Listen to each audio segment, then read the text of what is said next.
இன்னைக்கு சீமான் நடத்தக்கூடிய தண்ணீர் மாநாடு எந்த அளவுக்கு அவசியம்? நீரின்றி அமையாத உலகு அப்படின்னு சொல்லுவாங்க. நீர் தான் எல்லாத்துக்குமே முக்கியமான ஒன்று.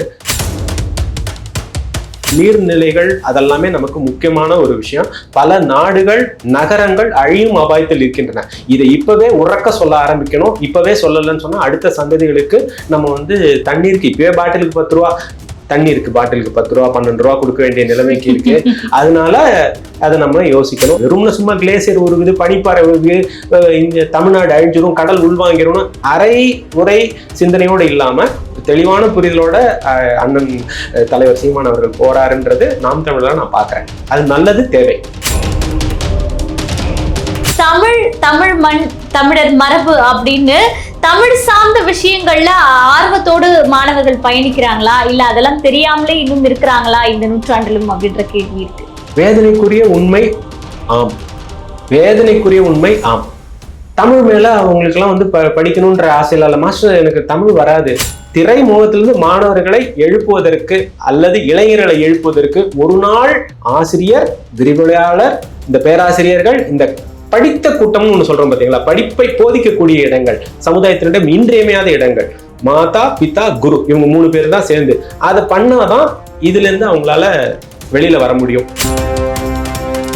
இல்ல இந்த திராவிடன்றது என்னன்னே தெரியாம இருக்கும்போது நம்ம எப்படி பேச முடியும்? இப்போ ஒரு விஷயம் நீங்க என்ன கேட்கறீங்கன்னா, திலகாஷ்ட மகிட பந்தனம் என்றால் என்ன அப்படின்னு கேட்குறீங்க. திலகாஷ்ட மகிட பந்தனம் என்னன்னு தெரிஞ்சாதானே நான் அதை பத்தி பேச முடியும். அதோட நல்லது கெட்டது இதெல்லாம் சொல்ல முடியும்.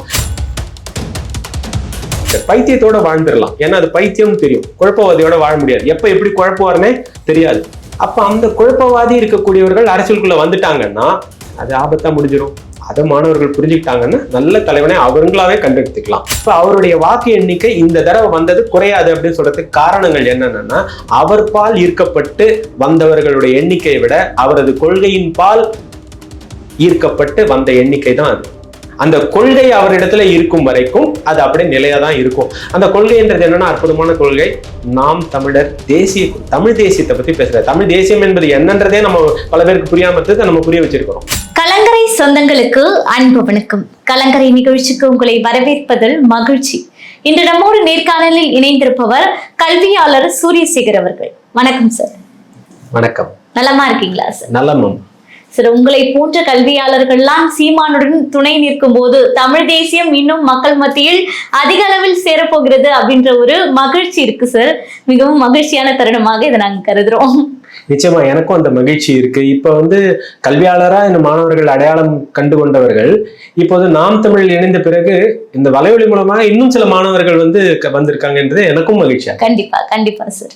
இதுல முதல்ல நேர்காணல்ல கேட்கணும்னு இருக்கிற கேள்வி என்னன்னா, இன்னைக்கு சீமான் நடத்தக்கூடிய தண்ணீர் மாநாடு எந்த அளவுக்கு அவசியம் அப்படின்றத ஒரு கல்வியாளரா நீங்க அதை பற்றி எடுத்து கூறும்போது இன்னும் நல்லா இருக்கும் அப்படின்னு நினைக்கிறோம். நிச்சயமா நீரின்றி அமையாத உலகு அப்படின்னு சொல்லுவாங்க. நீர் தான் எல்லாத்துக்குமே முக்கியமான ஒன்று. இன்னைக்கு கிட்னி ஸ்டோன் சொல்றோம் சயின்ஸ். கிட்னி ஸ்டோன் ஃபார்மேஷனுக்கு முதல்ல என்ன சொல்றாங்கன்னா, நீர் உணவு எடுத்துக்கணும், தண்ணீர் நிறைய குடிக்கணும், டயூரிட்டிக் உணவுகள் எடுத்துக்கணும் அப்படின்றாங்க. எந்த ஒரு விஷயத்தை எடுத்து பார்த்தாலும் தண்ணீர் இல்லாம ஒண்ணுமே இருக்காது. முதல்ல என்ன சொன்னா, ஆரோக்கியத்திற்கு நம்ம தேக ஆரோக்கியத்திற்கு தண்ணீர் என்பது மிகவும் இன்றியமையாது. இப்ப பல நாடுகள் பாத்தீங்கன்னா பேரை சொல்லலாம். ஈரான் நாடு, அவங்கெல்லாம் பாத்தீங்கன்னா காபூல் ஸ்டேட் ஆப்கானிஸ்தான்ல இதெல்லாம் இன்னும் கொஞ்ச நாள்ல அழிஞ்சே போயிடும், சிட்டியே அழிஞ்சு போயிடும்னு சொல்றாங்க. அதோடைய ஷட் டவுன்னு சொல்றாங்க. இனிமே எப்படி நமக்கெல்லாம் கொடிய காலம் ஒண்ணு இருந்தது. முன்னாலே ஒரு திராவிட முன்னேற்ற காலத்துல மின்சாரத்திற்கு ஷட் டவுன் போட்டாங்க, கரண்ட்டுக்காக இல்லாம மூடி இருந்தாங்க. நம்ம எல்லாம் பார்த்துருக்கிறோம். எனக்கு ஒரு நினைவு வருது, மின்சார கனவு அப்படின்னு ஒரு படம். அதுல நடித்தவர் அரவிந்த் சாமி. ஆற்காடு வீராசாமி அவர்கள் வந்த பிறகு மின்சாரமே கனவு அப்படின்னு சொல்லி பேசிட்டு இருந்தாங்க.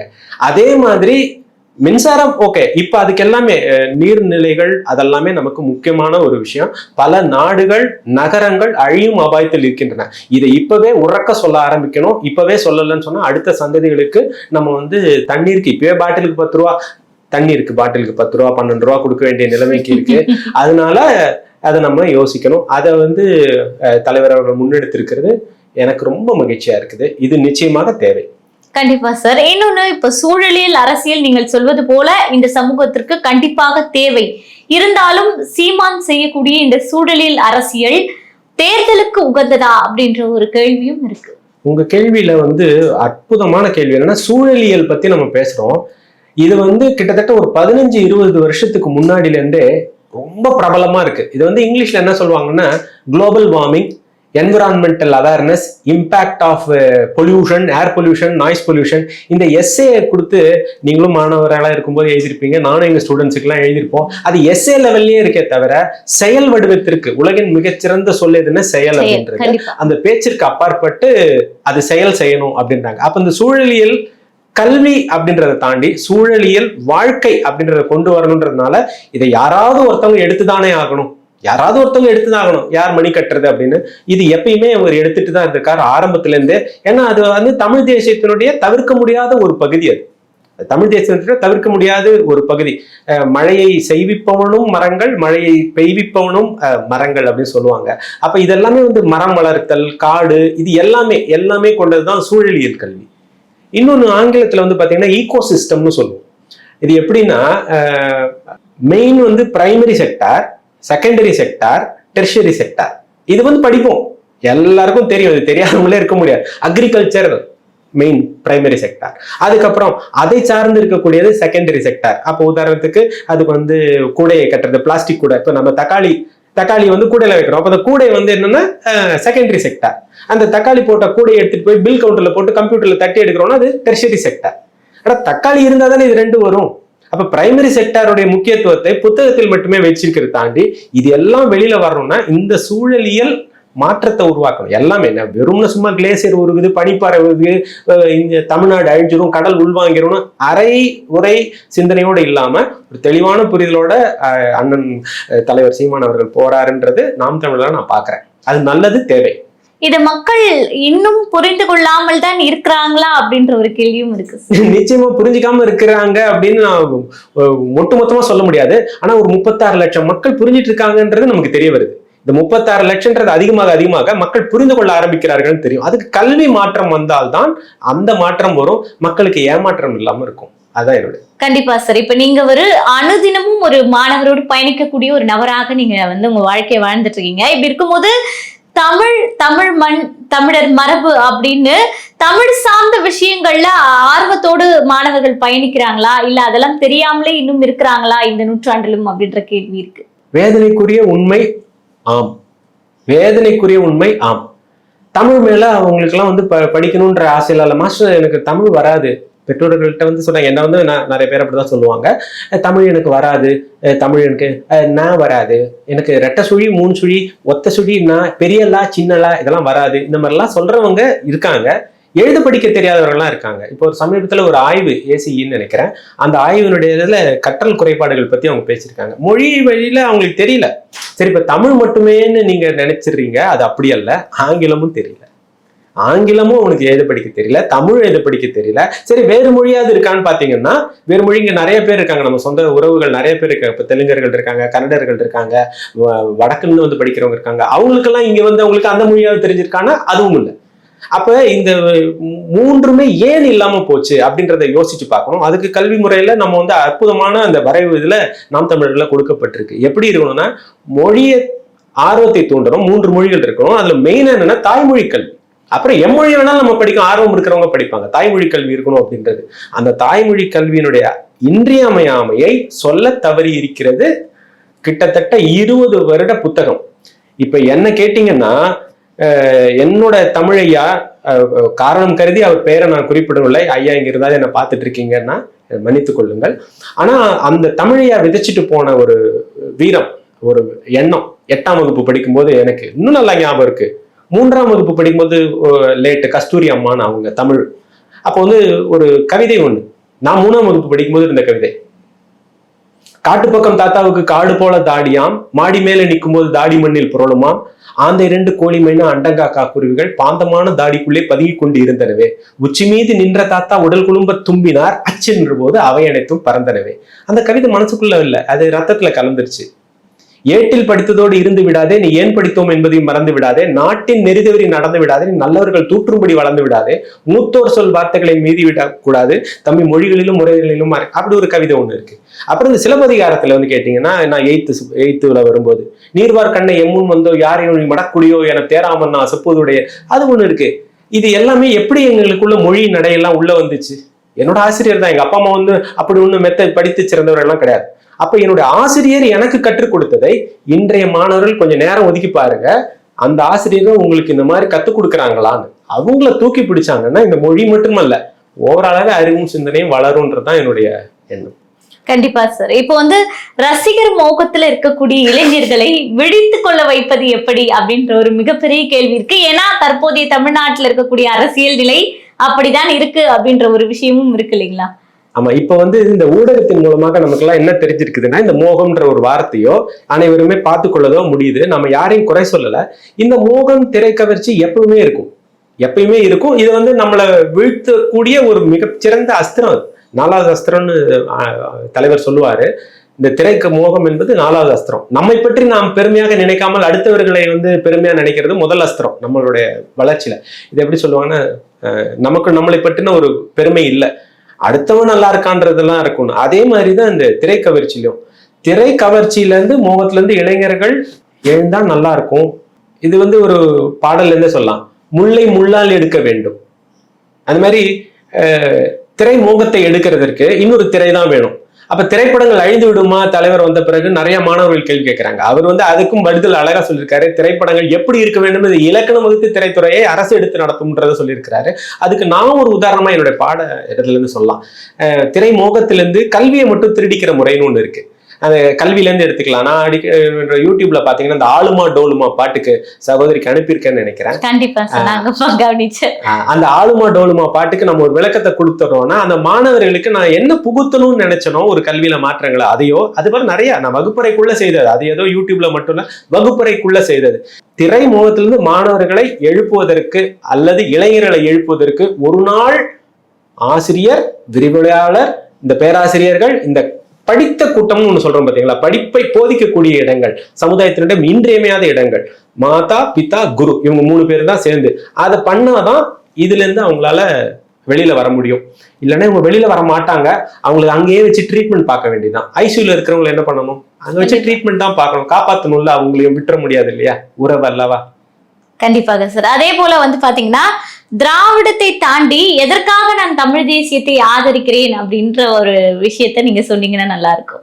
இல்ல, இந்த திராவிடம்ன்றது என்னன்னே தெரியாம இருக்கும்போது நம்ம எப்படி பேச முடியும்? இப்போ ஒரு விஷயம் நீங்க வந்து என்ன கேட்கறீங்கன்னா, திலகாஷ்ட மகிட பந்தனம் என்றால் என்ன அப்படின்னு கேட்குறீங்க. திலகாஷ்ட மகிட பந்தனம் என்னன்னு தெரிஞ்சாதானே நான் அதை பத்தி பேச முடியும், அதோட நல்லது கெட்டது இதெல்லாம் சொல்ல முடியும். இப்போ நான் வந்து சவாடி காப் அப்படின்னு சொல்றேன். தாய்லாந்து சென்றிருப்பவர்களுக்கு பல பேருக்கு இது தெரியும், சவாடி காப்னு.